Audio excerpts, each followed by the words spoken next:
ಅದಾದ ಮೇಲೆ ಇನ್ನೊಬ್ಬರು ಶಾಸಕರು, ಈಗ ಕೊಟ್ಟೂರು ಮಂಜುನಾಥ್ ಅಂತೇಳಿ ದಲಿತರ ಹೆಸರಿನಲ್ಲಿ ನಕಲಿ ಜಾತಿ ಪತ್ರವನ್ನು ಪಡ್ಕೊಂಡು ಅವರು ಕೋರ್ಟ್ಗಳಿಗೆ ಅಲಿತಿದ್ದಾರೆ.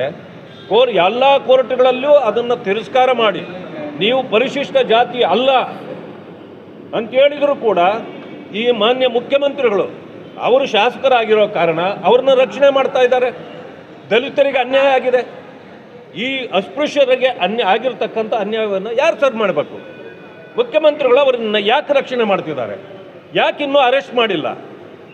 ಕಾನೂನು ಕ್ರಮ ಅವ್ರ ಮೇಲೆ ಯಾಕೆ ಆಗಿಲ್ಲ? ಇಷ್ಟೊತ್ತಿಗಾಗಲೇ ಅರೆಸ್ಟ್ ಆಗಬೇಕಾಗಿತ್ತು. ಯಾಕಂದರೆ ಸುಪ್ರೀಂ ಕೋರ್ಟಲ್ಲಿ ಅವ್ರ ಕೇಸು ಮೊನ್ನೆ ತಾನೇ ಬಿದ್ದೋಗಿದೆ. ಬಿದ್ದೋದ ಮೇಲೆ ಇನ್ನು ಯಾವುದೇ ಮಾರ್ಗ ಉಳಿದಿಲ್ಲ. ಅವ್ರನ್ನ ತಕ್ಷಣ ಅರೆಸ್ಟ್ ಮಾಡಬೇಕು ಅಂಥೇಳಿ ನಾನು ಮಾನ್ಯ ಮುಖ್ಯಮಂತ್ರಿಗಳಲ್ಲಿ ಮನವಿ ಮಾಡ್ತೇನೆ.